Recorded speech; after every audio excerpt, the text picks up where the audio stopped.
함께 하나님의 말씀을 힘차게 합독하도록 하겠습니다. 로마서 12장 4절부터 8절의 말씀, 하나님의 말씀 우리 함께 합독하겠습니다. 우리가 한 몸에 많은 지체를 가졌으나 모든 지체가 같은 기능을 가진 것이 아니니 이와 같이 우리 많은 사람이 그리스도 안에서 한 몸이 되어 서로 지체가 되었느니라. 우리에게 주신 은혜대로 받은 은사가 각각 다르니 혹 예언이면 믿음의 분수대로, 혹 섬기는 일이면 섬기는 일로, 가르치는 일로, 혹 위로하는 자면 위로하는 일로, 구제하는 자는 성실함으로, 다스리는 자는 부지런함으로, 긍휼을 베푸는 자는 즐거움으로 할 것이니라. 하나님의 말씀입니다. 아멘. 자리에 앉아 주십시오. 한 달 동안 건강한 안디옥 교회 세우기 프로젝트라는 주제를 가지고 시리즈 설교를 지금 나누고 있습니다. 2주 전에 설교를 시작하면서 이런 질문을 드렸습니다. 여러분, 신앙생활 잘하는 게 무엇일까요?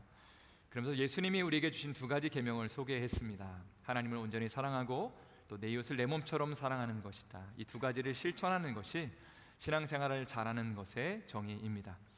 지난주에는 이런 질문을 드렸습니다. 건강한 신앙생활이란 무엇일까요? 제가 운동을 하는 사람의 예를 들어드렸는데요, 아무리 운동에 대한 지식을 많이 갖고 있는 사람이라 할지라도 정작 운동장에 가서 땀을 흘리며 내가 운동을 하지 않는 한 우리는 건강한 몸을 유지할 수 없다라는 이야기를 들었습니다.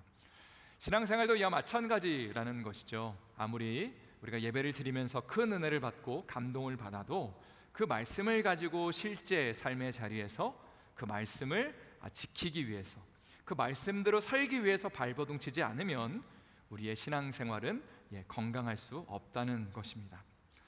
오늘은 설교를 시작하면서 이런 질문을 드리고 싶습니다. 여러분, 교회란 무엇일까요? 다시 한번 말씀드립니다. 교회란 무엇일까요? 사실 많은 분들이 생각하고 정의하는 교회가 좀 다 다른 것 같습니다. 이민 초창기에는요, 사실 이민 생활을 하면서 한국 음식을 먹는 거 쉽지 않았기 때문에 교회에 오면 국밥과 김치를 먹을 수 있었던 그런 시절이 있었습니다. 그러니까 이분들 경우에는 교회 하면 국밥 먹는 곳, 김치 먹는 곳 이렇게 생각할 수도 있습니다. 또 한 주 동안 나와 언어가 다르고 또 생활 환경이 정말 문화가 다른 미국 사람들과 또 스페니쉬들과 씨름하면서 살고 있다가 교회에 오면 나와 언어와 정서가 맞는 사람들을 만날 수 있기 때문에 어떤 분들은 교회를 사람을 만나 교제하는 곳이라고 그렇게 정의할 수도 있습니다. 또 어떤 분들은 정말 주님을 사모하는 마음을 가지고 말씀을 통해 은혜 받는 곳으로, 또 찬양을 통해 기도 가운데 하나님의 그 음성을 듣는 곳으로 교회를 정의할 수도 있고요.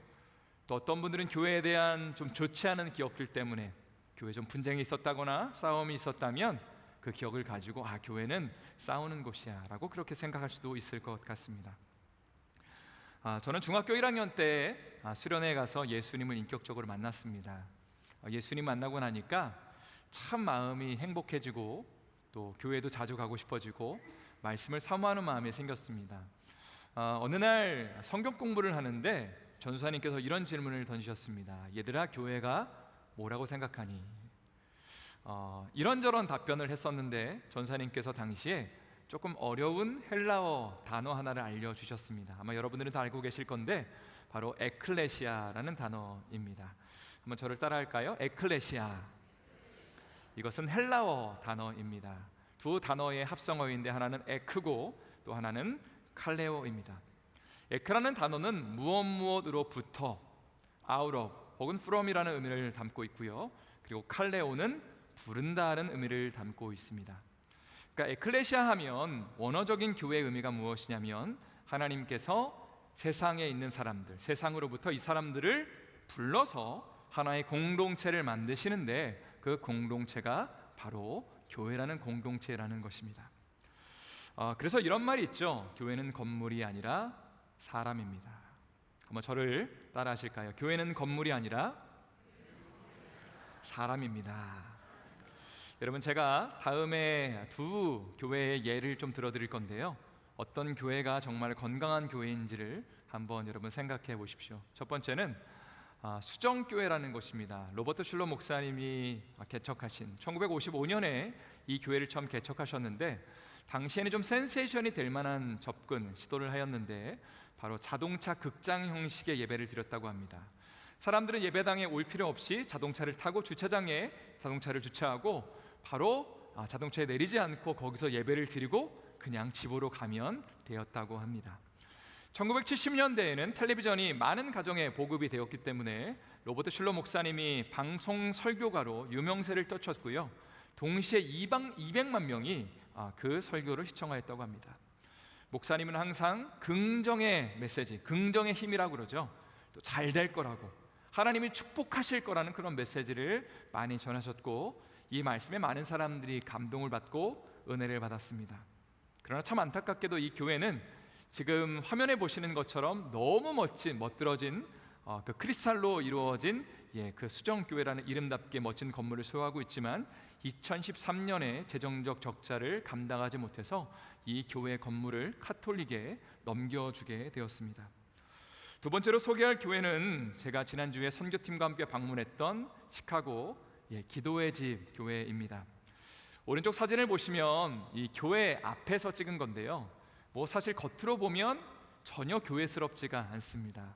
실제로 이 건물은 아주 수십 년 전에 이 동물을 도축하는, 소를 도축하는 그런 정육점 같은 그런 역할을 하는 건물이었는데 이 건물을 개조해서 이제 지하에서 예배를 드리고 있습니다. 이곳에는 가난하고 연약한 사람들, 집이 없는 사람들, 홈리스라고 그러죠. 이런 사람들이 예배를 하기 때문에 좀 냄새도 나고 조금은 예배 환경이 좋지는 않은 것 같습니다. 그런데 여기서 성도들이 주님의 은혜를 갈망하고 주님을 만나기를 원하고 영접하는 역사가 매주마다 일어나는 것을 보게 됩니다. 선교를 참여하는 동안에 이곳을 섬기시는 목사님께서 이런 말씀을 하셨습니다. 여러분, 우리 한국 분들에게 이런 도전을 하셨어요. 여기 오시는 이분들을 무시하지 마십시오. 물론 아프면 이분들은 병원에 갈 수도 없습니다. 너무나 가난해서 집도 없는 사람들입니다. 그런데 그렇기 때문에 예수님밖에는 갈망할 분이 없습니다. 그렇기 때문에 예수님의 치유만 바라볼 수밖에 없는 그런 정말 주님을 열망하는 사람들입니다 라는 이야기를 하시는데 제 마음이 참 너무 감동이 되었고요, 참 많은 눈물이 났습니다. 사실 10여 년 전에 제가 시카고 지역에서 대학원을 다니면서 공부를 했을 때에 그때 참 메마르고 갈급했던 그때에 이 기도의 집에 시간이 날 때마다 방문하면서 주님을 뜨겁게 열망했던, 정말 가난하고 연약한 자들에게 복음이 증거되고 그들이 주님 앞에 깨어지는 모습들을 바라보면서 교회가 바로 이런 곳이다 라는 그런 감동을 받았었는데 그 은혜와 그 감동이 다시 저희 마음 가운데 올라오는 것을 경험할 수 있었습니다. 성도 여러분, 만약에 교회가 건물이라고 한다면 혹은 시스템이나 이벤트, 프로그램에 의해서 이 교회가 운영되어진다고 한다면 처음에 소개해드린 수정교회가 훨씬 더 멋지고 아름다운 교회라고 할 수 있겠죠. 반면에 두 번째 교회는 볼품없는 교회의 모습을 하고 있습니다. 그러나 교회가 건물이 아니라 사람이라면, 하나님이 세상 가운데 사람들을 불러내셔서 그래서 그 사람들로, 주님을 열망하고 예배하는 사람들로 이루어진 공동체라면 바로 두 번째 교회의 모습, 가난하고 연약한 자들이 모였지만 주님을 열망하고 주님을 찬양하고 예배하는 것이 훨씬 더 건강하고 아름다운 교회의 모습이라는 것입니다. 오늘 본문을 좀 살펴보기를 원하는데요, 오늘 본문을 통해서 하나님이 기뻐하시는 건강한 교회의 모습이 무엇인지를 여러분과 세 가지로 함께 나누고 싶습니다. 첫 번째는 우리 모두는 한 몸으로 부름받았다는 사실입니다. 오늘 본문 로마서 12장 4절과 5절의 말씀을 한번 힘차게 읽어보도록 하겠습니다. 우리가 한 몸에 많은 지체를 가졌으나 이와 같이 우리 많은 사람이 그리스도 안에서 한 몸이 되어 서로 지체가 되었으니, 여기 보니까 많은 지체 혹은 많은 사람이라는 표현이 등장합니다. 실제로 교회에 오면 나와 다른 많은 사람들이 이곳에 모여 있는 것을 보게 됩니다. 한번 여러분이 속한 목장을 떠올려 보십시오. 또 여러분이 또 봉사하고 있는 사역팀들을 떠올려 보십시오. 사실 교회가 아니라고 한다면 만나지 못할 사람들을 우리가 그곳에서 만나게 된 것이죠. 그런데 오늘 본문 5절에 보니까 이런 표현이 등장합니다. 우리 많은 사람이 그리스도 안에 한 몸이 되었다. 각기 다른 모습, 다른 모양을 하고 있는 사람들이지만 어떻게 한 몸이 되었냐면 그리스도 안에 거함으로. 다시 말해서 예수님을 믿기로 결단하고 그분을 왕으로 모시는 것을 통해서 우리 모두가 그리스도 안에 한 몸이 되었고 그리스도의 몸에 각각의 지체를 형성하게 되었다는 것입니다. 사실 제가 시카고 도지 선교회에서 또 은혜를 받은 것 중 하나가 무엇이냐면 거기도 ORCC 예배를 드리더라고요. 그래서 영어를 하는 백인들이나 흑인들도 있었고요. 또 남미에서 오신 그 이주자들도 있었습니다. 스페니시를 하는 분들이었죠. 또 한국 사람들이 함께 예배를 하는데 사실 언어가 좀 다르다 보면 예배가 사실 쉽지가 않습니다. 예배하는 가운데, 찬양하는 가운데 성령의 은혜가 임하니까 정말 성도들의 마음이 하나로 모아지고 주님을 열망하는 그 모습에 제가 또 감동을 받았습니다. 무엇보다 많은 사람들이, 그 자리에 모인 많은 사람들이 정말 회개의 눈물을 흘리고 그리고 정말 주님 앞에 엎드려 실제로 무릎 꿇고 주님을 바라보고 주님 앞에 내 삶을 올려드립니다라고 하는 그 고백들 속에서 역시 교회는 건물이 아니라 사람이구나. 하나님 앞에 부름받은 사람들이 주님 앞에 나와서 언어와 민족과 문화를 초월해서 주님 앞에 온전히 엎드리며 예배하는 것이 바로 주님이 기뻐하시는 교회의 모습이구나라는 그런 확신과 감동을 얻을 수 있었습니다. 성도 여러분, 또한 교회는 건물이 아니라 바로 사람이라면 우리 자신이 주님의 몸된 교회를 이루고 있는 지체들입니다. 그러니까 건물이 교회가 아니라 우리가 교회이고 그리고 내가 바로 교회가 되어야 한다는 것이죠. 우리가 건강한 교회가 되기 위해서, 우리 자신이 교회가 되기 위해서는 두 가지가 필요하다고 믿습니다. 첫 번째는 우리 모두가 예수 그리스도를 왕으로 모시고 그분을 따라야 하는 것이고요. 두 번째는 예수님이 원하시는 교회의 비전을 이해하고 그 비전에 우리가 헌신해야 합니다. 먼저 우리 가운데 아직 예수님을 영접하지 않은 분들이 계시다고 생각합니다. 여러 차례 말씀을 드렸지만 교회 20년, 30년 다녔다고 해서 구원을 받는 것이 아니죠. 혹시 오늘 죽어서 내가 천국에 갈 자신이 없다라고 생각하시는 분들이 계시다면 한번 이 문제를 심각하게 생각해 보십시오. 왜냐하면 예수 믿는 것의 핵심은 교회를 얼마나 오래 다녔냐, 내가 얼마나 많은 헌신을 하고 있느냐가 아니기 때문입니다. 오히려 예수님을 왕으로 내가 모시고 따라가고 있는가, 그분을 얼마나 열망하고 있는가, 그분을 정말로 내가 왕으로 모시고 주인으로 모시고 매일매일 얼마나 씨름하고 있는가가 바로 예수 믿는 것의 정의이고 그리고 건강한 교회를 이룰 수 있는 것의 핵심이라는 것이죠. 두 가지 적용적 차원에서 이런 말씀을 드리고 싶습니다. 첫 번째는요, 구원의 확신 아직 없는 분들을 위해서는 11월 달에 예정하고 있는 예수 영접 모임을 여러분 참여하시기를 바랍니다. 11월 중에 아마도 1부 예배 끝나고 한 번 1시간 정도, 그리고 3부 예배 끝나고 한 번 1시간 정도 모일 겁니다. 혹시라도 아직 구원의 확신이 없는 분들은 좀 지금부터 이 모임을 기대하는 마음을 가지고 꼭 참여해 주시고요.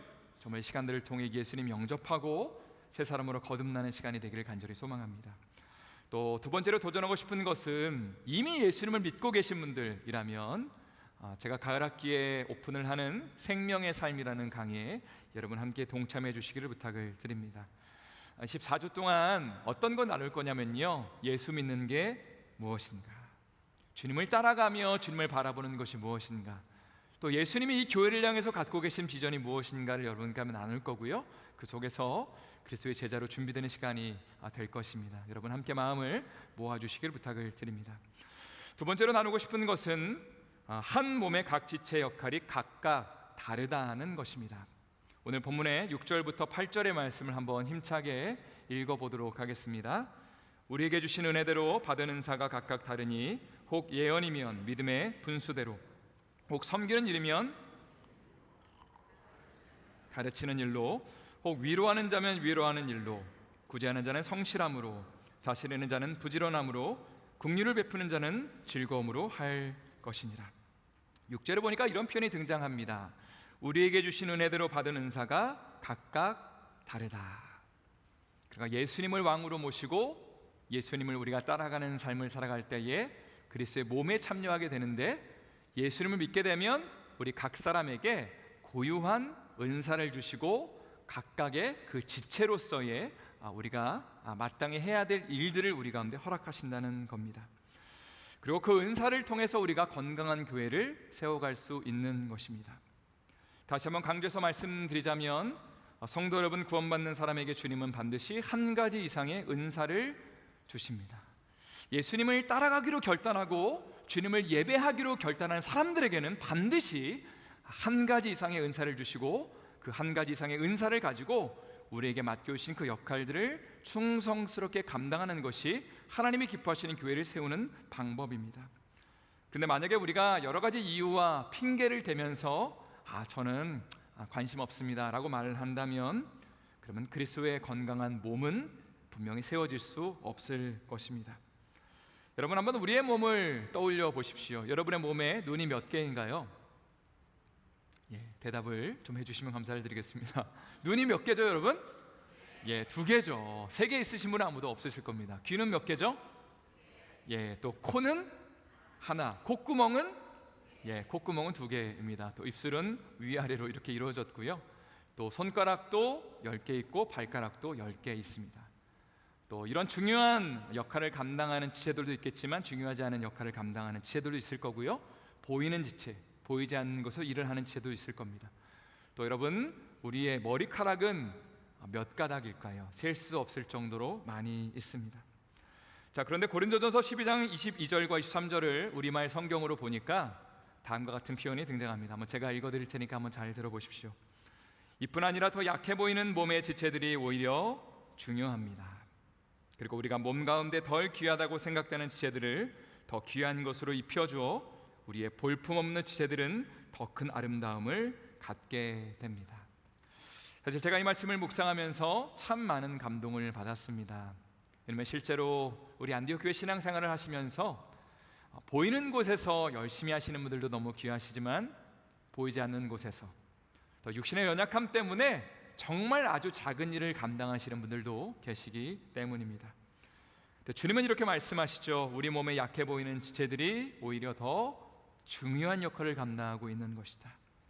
그리고 볼품없는 지체들이 더욱더 아름다움과 존귀함을 얻게 될 것이다 라고 주님이 말씀하십니다. 성도 여러분, 교회 안에서 우리가 하고 있는 모든 사역 가운데 높낮이는 존재할 수가 없습니다. 자, 중요한 것은 아주 작아 보이는 일을 감당한다 할지라도 하나님 나에게 맡겨주신 것이라면 충성스럽게 최선을 다해 감당하는 것이 중요합니다. 어떤 분들은요, 일부 예배 전에 이제 은퇴하신 아주 연세가 많으신 어르신들은 권사님들이신데 주로 어떤 일을 하시냐면요, 주보를 접는 사역을 하십니다. 여러분이 매주마다 받는 그 주보가 그 권사님들이 이른 아침에 오셔서 접으시는 주보입니다. 또 어떤 분들은 정말로 아무 사역도 감당할 수가 없어서 이렇게 말씀하시는 분도 있습니다. 목사님, 저는요 그저 기도밖에는 할 것이 없습니다. 그런데 여러분, 그 기도의 사명도 주님이 주신 것이라면 충성스럽게 최선을 다해 감당할 때에 하나님이 그 지체를 존귀하게 여겨주신다. 그 사역들을 통해서 하나님이 영광 받으신다고 우리 가운데 도전하고 계신 거죠. 그런 차원에서 여러분에게 하나님이 주신 은사는 무엇인가요? 여러분만 감당할 수 있는, 아주 작아 보이는 것이라 할지라도 내가 주님을 위해서 할 수 있는 그 작은 은사와 사역은 무엇인가요? 그것을 최선을 다해 우리가 성실하게 감당할 때에 주님의 몸된 교회가 건강하게 세워지게 되는 것입니다. 세 번째로 마지막으로 나눌 것은 각 지체는 머리의 명령을 받고 순종해야 한다는 것입니다. 성도 여러분, 건강한 몸이 세워지려면 각 지체는 뇌의 명령을 잘 받아서 각 지체 역할을 수행해야 합니다. 이미 알고 계신 것처럼 저희 아버지께서 한 달 반 정도 전에 갑작스러운 교통사고를 당하시고 중환자실에 입원을 하셨습니다. 저도 이 소식을 듣고 이제 3박 4일 정도를 한국에 방문하게 됐는데요.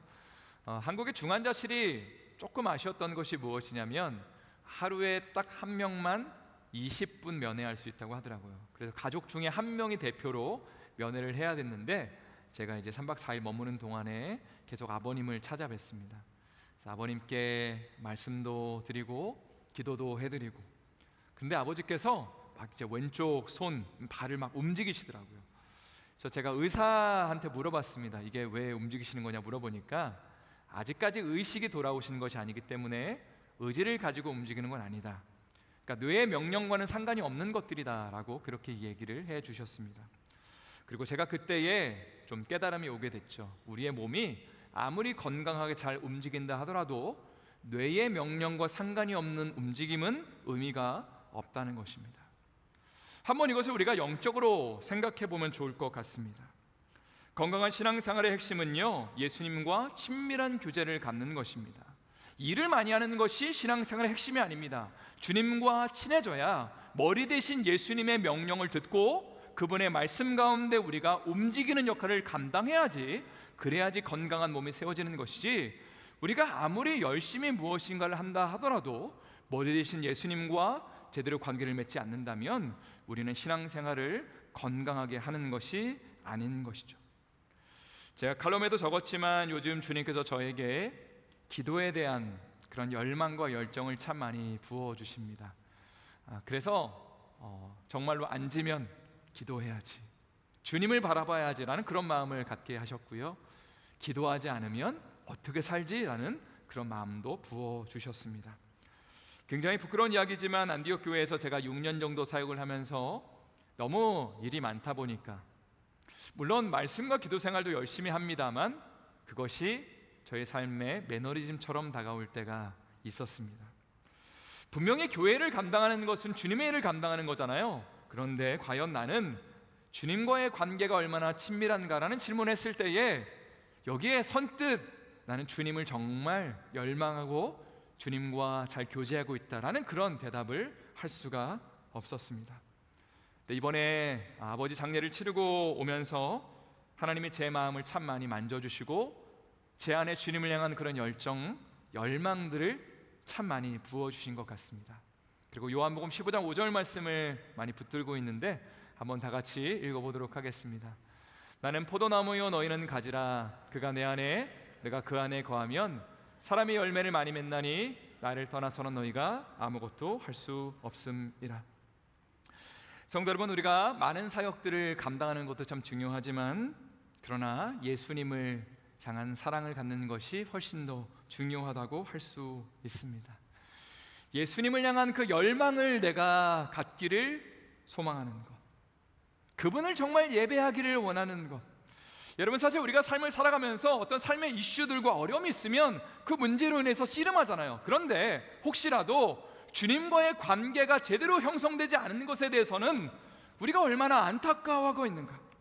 내가 뭔가 겉으로는 봉사를 하고 예배를 드리지만 정말 내 마음에 주님을 향한 그 열정과 열망이 사라진 것을 향해서 얼마나 나는 발버둥 치면서 안타까워하면서 제가 주님을 정말로 예배하길 원합니다.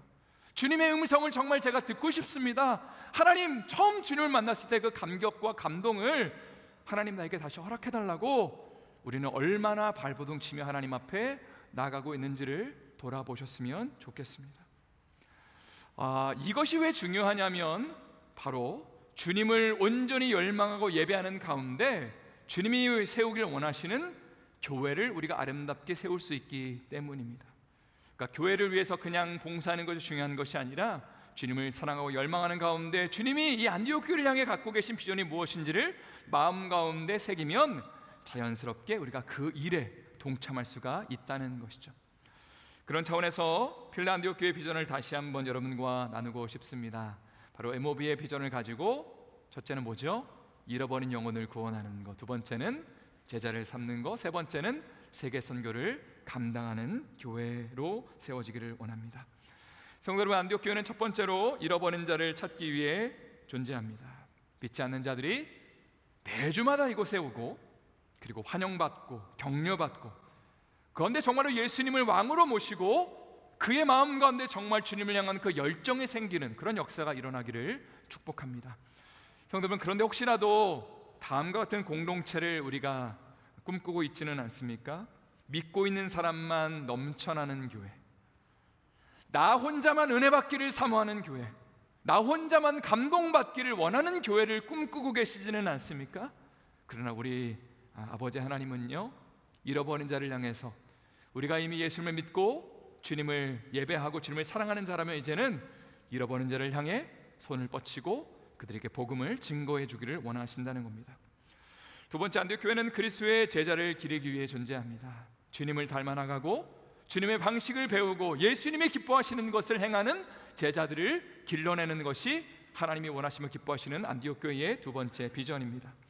하영조 목사님 말씀하신 것처럼 가르치든지 배우든지 둘 중에 하나만 해라, 이런 얘기를 하셨죠. 우리가 먼저 하나님의 말씀을 가지고 제자의 삶을 살아야 되고, 그 다음에 우리가 준비됐다면 누군가를 가르치는 사역, 혹은 그리스도의 제자를 삼는 그 사역에 우리가 동참할 수 있는 것입니다. 무슨 거창한 사역을 통해서 이것에 동참하는 것이 아니라 교회의 작은 사역에 하나님이 나에게 주신 그 은사와 그 부르심과 열정을 가지고 내가 작은 것에 함께 공헌하는 가운데 우리가 하나님이 기뻐하시는 건강한 교회를 세울 수 있는 것이고, 그 속에서 세 번째로 세계 선교, 주님의 지상 사명을 감당할 수 있게 되는 것입니다. 마지막으로 제가 교회 몇 가지 사역만 좀 소개하고 말씀을 마치길 원합니다. 사실 이 사역을 이제 소개하는 것은 이번이 마지막이라는 심정을 가지고 여러분에게 도전드리고 싶습니다. 첫 번째는요, 3부 예배 전에 주차 안내를 하실 분들이 꼭 필요합니다. 특별히 남성분들 좀 잘 들어주시고요. 물론 여성분들이 감동을 받고 주차 안내를 하시면 더 은혜가 넘칠 거는 같습니다. 사실 3부 예배는 이제 교회에 처음 오신 분들이 오시면 그 주차를 할 곳이 찾기가 쉽지가 않기 때문에 좀 안내가 많이 필요한 것 같아요. 혹시 그 중에 예수님 알지 못하는 분들이 오셨을 때 우리가 반갑게 맞이해주고 격려해주고 또 인사해주면 그 예수 믿지 않는 자가 주님 앞에 돌아올 수 있는 그 일에 우리가 함께 참여하는 것입니다. 또 이런 것도 명심하셨으면 좋겠습니다. 우리가 정기적으로 작은 봉사에 참여하는 것은 여러분의 신앙에 큰 도움을 준다는 사실입니다. 물론 너무 많은 사역을 감당하는 것은 바람직하지 못하지만 교회의 작은 사역이라도 우리가 함께 기쁨으로 동참하면 그것이 여러분의 신앙생활에 큰 도움을 주게 되고요. 혹시라도 여러분의 남편을 향해서 우리 남편이 좀 이 주차 안내를 하면 좋겠다라는 감동이 있으신 여성분들은 바가지를 긁는 마음으로 하지는 마시고요. 사랑과 동료의 마음을 가지고 여보 좀 해봐, 이렇게 격려를 해주시면 너무 감사를 드리겠습니다. 두 번째는 안디옥 아기의 학교에 봉사자가 좀 필요합니다. 제가 지난주엔가 나눴었는데요, 16가정이 이제 모집이 됐는데 그중에 6가정이 예수를 믿지 않는 가정이라고 말씀을 드렸습니다. 이분들을 사랑으로 섬길 수 있는, 또 격려해주고 축복해줄 수 있는 그런 봉사자가 8분이 필요한데, 이야기를 들어보니까 아직 안타깝게도 한 분밖에는 정원을 하지 않으셨다고 합니다. 제가 두렵고 떨리는 마음으로 이제 9월 셋째 주에 개강을 해야 되는데 주님이 분명히 책임지실 것을 믿고 하나님이 봉사자를 분명히 보내실 것을 믿으면서 제가 열심히 기도하고 있는데, 여러분 감동되시는 분들은 함께 동참해 주셨으면 좋겠습니다. 마지막으로 모든 성도님들에게 이런 도전을 드리고 싶습니다. 그것은 우리 모두가 함께 힘써야 될 일인데, 사랑과 은혜가 넘치는 교회 분위기를 함께 만들어가는 것입니다. 그리고 그것을 가능케 하는 요소가 무엇인가 생각을 해보니까 서로 반갑게 인사하는 것이 아닌가라는 생각을 하게 됩니다.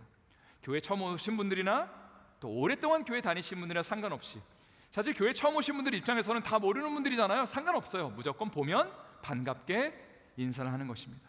또 교회 오래 다니신 분들도 만나는 모든 사람들을 향해서 반갑게 인사를 하고 맞아줄 때에 우리가 그 작은 자들, 또 잃어버린 자들을 품을 수 있는 교회의 분위기를 만들 수 있는 것이죠. 그런 차원에서 오늘 예배 시간에 실습을 해보도록 하겠습니다. 3사람 이상에게, 모르는 사람도 괜찮아요, 주변에 무조건 참 잘 오셨습니다, 축복합니다라고 한번 인사를 하는 시간을 갖도록 하겠습니다. 모르는 사람도 괜찮아요. 가서 반갑게 좀 인사를 해주십시오. 참 잘 오셨습니다, 할렐루야, 안디옥 교회 오셔서 너무 사랑하고 축복합니다. 이제 말씀을 마치기를 원합니다. 여러분, 교회는 건물이 아니라 부름받은 사람들이라고 말씀을 드렸습니다. 주님 앞에 부름받아서 예수님께 꼭 붙어있기를 결단하는 우리의 삶이 되기를 소망하고요, 우리가 매주 드리는 예배 가운데 주님을 향한 그 열망과 열정들이 넘쳐흐르는 예배 되기를 소망합니다.